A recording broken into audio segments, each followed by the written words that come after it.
চাওক এক কথা দুই কথা মাটি কোনোবা লুকাব নেকি লুকালিতো কোটি কোটিৰ মাটি লুকাব আজি তেখেতসকলৰ কোটি কোটিৰ আছে গতিকে তেখেতে কমপ্লেইন কৰক ইলেকশ্যন কমিশ্যনক আমি ৰেডি আছোঁ আৰু ময়ো ৰেডি কৰি আছোঁ তেখেতক ডেফিমেশ্যন কেছ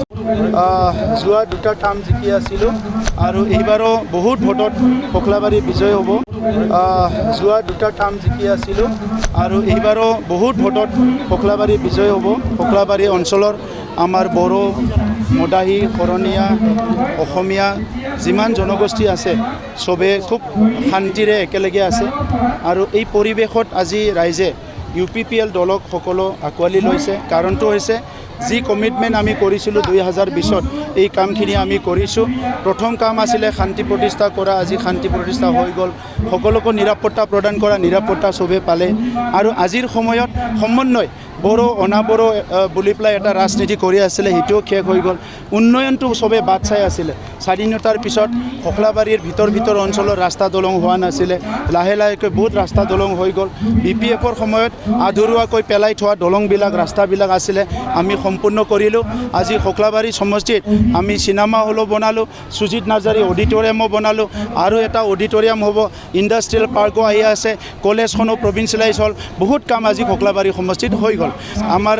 জালাত আমাৰ ডক্টৰ ভূপেন হাজৰিকা খুদাকণ্ঠাৰো এটা 10 কোটি টকাৰ প্ৰকল্প হ'বলৈ গৈ আছে গতিকে ককলাবাৰী সমষ্টিটো বেলেঞ্চভাৱে ডেভেলপ হৈ গৈ আছে এইকাৰণে সকলো ৰাইজে আজি ইমান হাজাৰ হাজাৰ ওলাই আহিছে এটা সমষ্টিত যে এই সমষ্টিটো আমাৰ কমচে কম 15 পৰা 17,000 ভোটৰ ব্যৱধানত বিজয় হ'ব UPPL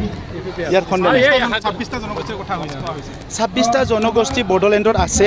আগৰ ৰাজনীতি কৰাবিলাকে কোনো কাণ খাৰ দিয়া নাছিলে তেখেতসকলৰ খালি পাৱাৰটোৱে মতলব আছিলে কিন্তু আমাৰ UPPLৰ কথাটো হৈছে 26টা জনগোষ্ঠী 35 লাখ জনগণক লৈ আগবাঢ়ি যাব লাগিব আগৰ সময়ত কিবা গণ্ডগোল হৈছে চবে কষ্ট পাইছে আগৰ সময়ত বোমা ফুটিছে চবে কষ্ট পাইছে আগৰ সময়ত জাতি জনগোষ্ঠীৰ মাজত সংঘৰ্ষ হৈছে চবে কষ্ট পাইছে গতিকে এই সময়ত বৈষম্যতা নহয় এই সময়ত জাতি ধৰ্ম বৰ্ণৰ আধাৰত ভাষাৰ আধাৰত আৰু বিভাজন নহয় একত্ৰিত হৈ আগবাঢ়ি যাব লাগিব গতিকে UPPLে কোনো কম্প্ৰমাইজ নকৰে কোনো এটা জাতি জনগোষ্ঠীক আমি পিছত থাকিবলৈ নিদিওঁ একেলগে চবকলৈ আগবাঢ়ি যাম ভূমাফিয়াক হস্তক্ষেপ কৰিছে বিজেপিয়ে বাৰু এইটো বিজেপিৰ কথা আৰু মই কি ক'ম আৰু ইতিমধ্যে অখিল গগৈ আৰু হাগ্লমা মহিলাই আপোনাৰ সম্পত্তি তালিকা লৈ চাওক এক কথা দুই কথা মাটি কোনোবা লুকাব নেকি লুকালিতো কোটি কোটিৰ মাটি লুকাব আজি তেখেতসকলৰ কোটি কোটিৰ আছে গতিকে তেখেতে কমপ্লেইন কৰক ইলেকশ্যন কমিশ্যনক আমি ৰেডি আছোঁ আৰু ময়ো ৰেডি কৰি আছোঁ তেখেতক ডেফিমেশ্যন কেছ দিবলৈ আজিলৈকে অখিল গগৈয়ে কাক অভিযোগ কৰা নাই এটা সময়ত আমাৰ সকলোৱে শ্ৰদ্ধা কৰা সেই সময়ৰ আমাৰ প্ৰয়াত মুখ্যমন্ত্ৰী তৰুণ গগৈ ডাঙৰীয়াকক আমেৰিকাত ঘৰ থকা বুলি কৈছিলে আৰু যোৱাকালি মোক কৈছে দিল্লীত মানে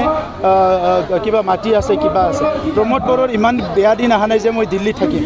মই খৌৰাগুৰি গাঁৱত জন্ম পাইছোঁ আৰু মৰিমো খৌৰাগুৰি গাঁৱত গতিকে ৰাজনীতি নাই অখিল গগৈৰ বেকত আৰু কোনোবা থাকিব পাৰে এইটো ৰাজনীতি বেলেগ একো নহয় অনলি ৰাজনীতি অনলি পলিটিক্স বড়োলেণ্ডখন কেনেকৈ সৃষ্টি হৈছে 5,000 মানুহ মৰিছে আমি 30 বছৰ 40 বছৰ সংগ্ৰাম কৰিছোঁ এইবিলাকৰ ওপৰত অখিল গগৈৰ একো ধাৰণাই নাই 1% ধাৰণা নাই তেখেতে কি আন্দোলন কৰিলে তেখেতৰ আন্দোলনত তেখেতে প্ৰভোগ কৰি পেলাই এজন বড়ো ল'ৰাক সেই সময়ত জুই জ্বলাই মাৰিলে না মানে কেৰাচিন ঢালি মৰিব লগা হ'ল তেনেকৈ আন্দোলন কৰিছে প্ৰমোদ বড়োই 10 বছৰ আন্দোলন কৰিছে এজনো মানুহ জেলত যোৱা নাই এজনো মানুহ মৰিব লগা হোৱা নাই গতিকে অখিল গগৈ আৰু কি কথা ক'ব তেখেতৰ ক'ৰবাত অংক মিলা নাই এইকাৰণে কৰি আছে এইবিলাকত মই পাত্তা নিদিওঁ থেংক ইউ